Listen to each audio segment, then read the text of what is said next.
दोस्तों, क्या आपको पता है कि बैंक अकाउंट के नॉमिनी रूल्स बदल गए हैं। अब एक अकाउंट में सिर्फ एक नहीं बल्कि 4 तक नॉमिनीज बनाए जा सकते हैं। चलिए जल्दी से समझते हैं क्या नए रूल्स हैं और आपके लिए क्या बदला है। सरकार ने बैंकिंग लॉज अमेंडमेंट बिल 2024 के जरिए नए नॉमिनी रूल्स लाए हैं जो अब धीरे धीरे सारे बैंक्स में लागू किए जा रहे हैं। सबसे पहले और सबसे बड़ा बदलाव, अब एक अकाउंट में आप मैक्सिमम 4 नॉमिनीज लिख सकते हो। पहले सिर्फ एक नॉमिनी अलाउड होता था, अब नॉमिनीज के 2 मोड्स होंगे। पहला, साइमल्टेनियस नॉमिनेशन, जिसमें सब नॉमिनीज एक साथ पैसा शेयर करते हैं। आप स्पेसिफाई कर सकते हो कि किसको कितना % मिलेगा। दूसरा, सक्सेसिव नॉमिनेशन, अगर पहला नॉमिनी जिंदा नहीं है या किसी वजह से क्लेम नहीं करता तो अगला नॉमिनी उसका हिस्सा क्लेम करेगा और ऐसे ही ऑर्डर में आगे बढ़ेगा। बैंक लॉकर्स और सेफ कस्टडी के केसेस में सिर्फ सक्सेसिव नॉमिनेशन ही अलाउड होगा, यानी एक के बाद एक नॉमिनी, मैक्सिमम 4 तक। अब एक और इम्पोर्टेंट पॉइंट, नॉमिनी पैसे का मालिक नहीं होता बल्कि वो सिर्फ ट्रस्टी होता है। उसका रोल होता है फंड को लीगल हेयर्स, कानूनी वारिसों तक पहुंचाना।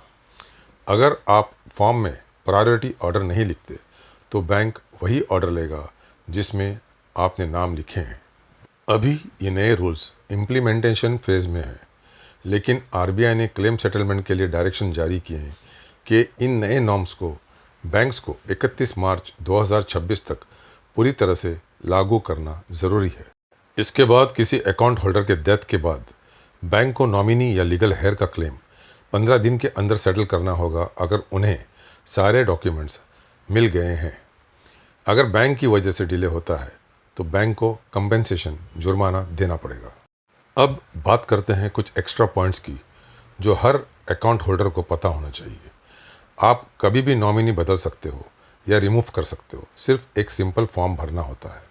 अगर नॉमिनी माइनर, नाबालिग है तो उसके लिए गार्डियन का नाम देना ज़रूरी है, जो पैसा तब तक संभाले जब तक नॉमिनी 18 साल का नहीं हो जाता।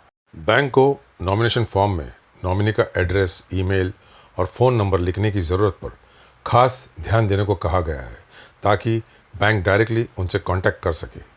और हाँ, सबसे अच्छी बात, क्लेम सेटलमेंट के नए प्रोसेस से अब डेथ के बाद पैसा लेने में अननेसेसरी डिले नहीं होगा। तो दोस्तों, सीधी बात यह है, आरबीआई के नए नॉमिनी रूल्स आपको ज़्यादा फ्लेक्सिबिलिटी और क्लैरिटी देते हैं। अब एक से ज़्यादा नॉमिनीज ऐड कर सकते हो और क्लेम प्रोसेस भी फास्ट हो गया है। अगर आपने अपने बैंक अकाउंट में अब तक नॉमिनी अपडेट नहीं किया है तो आज ही अपने बैंक जाकर अपडेट कर लीजिए। छोटी सी फॉर्मेलिटी कल किसी के लिए बड़ी सुविधा बन सकती है। अगर आपको ये वीडियो इन्फॉर्मेटिव लगा हो तो लाइक ज़रूर कीजिए, अपने दोस्तों तक शेयर कीजिए और ऐसे ही सिंपल फाइनेंशियल अपडेट्स के लिए चैनल को सब्सक्राइब करना मत भूलिए।